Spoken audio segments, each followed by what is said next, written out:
রঙের অপচয় আমরা আর্টিস্টরা তো কখনোই করি না। তাই এই যে জেসো কৌটার ঢাকনায় প্রথম যে জেসোটুকু ছিল লেগেছিল ওটা দিয়েই আজকে আমি এই কোটিং এর কাজ করব। আর আরেকটা ব্যাপার হচ্ছে, এটা হচ্ছে আমার প্রথমবারের মতো করা একটা ফোনের ব্যাক কভার। আর এটার জন্য আমি বেশ কয়েকটা রেফারেন্স পিকচার রেখেছিলাম, যে কয়েকটা পিকচার দেখে মানে মিলাই ঝিলাই একটা করব ডিজাইন। কিন্তু কেন জানি ওই একটা পিকচারও খুঁজে পাচ্ছিলাম না। সবগুলো পিকচারই আমি পিন্টারেস্ট থেকে নিয়েছিলাম। তারপর হচ্ছে এখন কি কালার করব এটা নিয়েও আমি কনফিউজ ছিলাম, কোনটা করব একে তো ছবি খুঁজে পাচ্ছি না, তার উপর কি করব ঠিক নাই। পরে হচ্ছে ব্লু কালারের কৌটাটা টুক করে পড়ে গেল।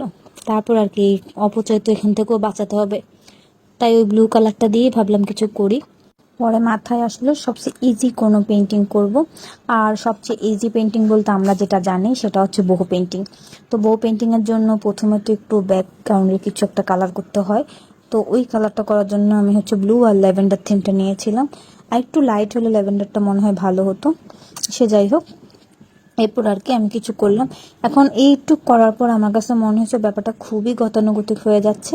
তো একটা কালারের উপর আরেকটা কালার ওভারলেপ করলে কেমন হয় ওটা চিন্তা করেই হচ্ছে আমি এরপরে এই যে সার্কেল করলাম, মানে মাঝখানে একটুকু গ্যাপ রেখে এক কালারের উপর আরেক কালারের সার্কেল বা এক কালারের উপর আরেক কালারের কোনো একটা বর্ডার ডিজাইন, বর্ডার পেন্ট করলাম।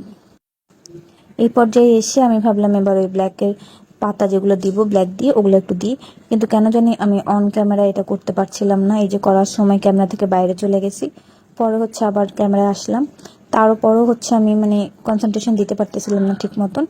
পরে এই যে একটু করার পরেই মূলত আমি পুরাটা আমি ক্যামেরা অফ করে অফ ক্যামেরায় পুরোটা কমপ্লিট করেছি। পরে আর কি এই তো এখন একটু বার্নিশ করা বাকি আছে, যদিও বার্নিশ আমি তখন করি নাই, শুকানোর জন্য রেখে দিয়েছিলাম, পরে করেছি। এই তো আমার কালারটা শেষ। এখন কেমন হয়েছে সবাই একটু আমাকে অবশ্যই কমেন্ট করে জানাবেন।